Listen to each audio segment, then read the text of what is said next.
in Zion National Park with two special guests, and they're going to tell us more about their role here in the park. So if you both can introduce yourselves, your role here at Zion National Park, and how you were able to get into the actual field that you're in right now. Sure. Well, my name is Cadence Cook, and here at Zion I am the Distance Learning Coordinator.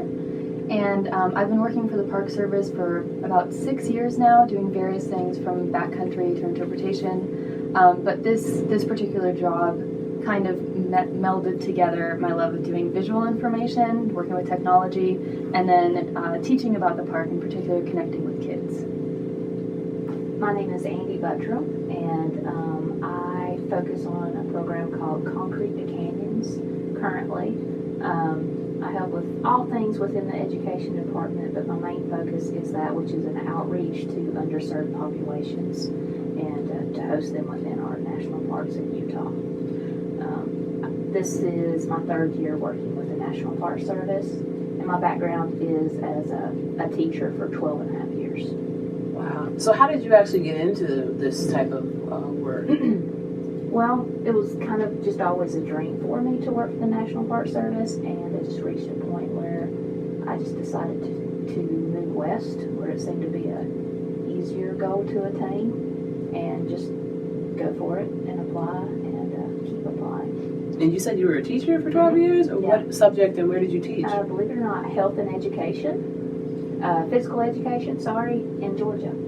Nice, very nice. And you just decided you wanted to come Yep. pursue your passion. Mm-hmm. I like right. that. Yeah. I like that. Yeah. Okay.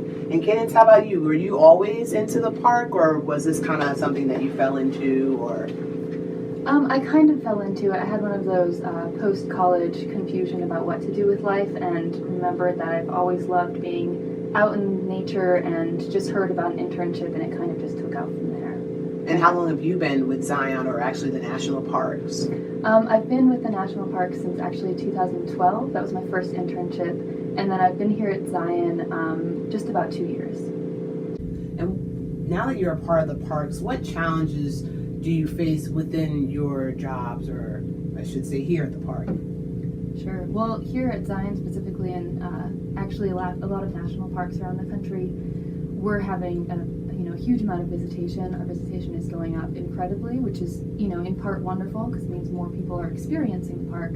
But it does mean that we have some challenges. You might notice it when you're out. There's long lines for trails. Getting on the shuttle becomes an issue. So one of the things that Zion is working on now is kind of an overhaul of their visitor use management. So finding out a new way to make sure we're preserving the resources like the trails and the animals and plants, while still making sure everyone has a good experience here. So that's kind of a Zion-specific issue that we're dealing with. Now, that's something I haven't heard of. You usually would want more people to actually visit, but it is true. I mean, coming here was hard for me, but how many people actually visit Zion, just to give us like a scale of it? Sure. Last year we had over 5 million, which put us at the third most visited national park.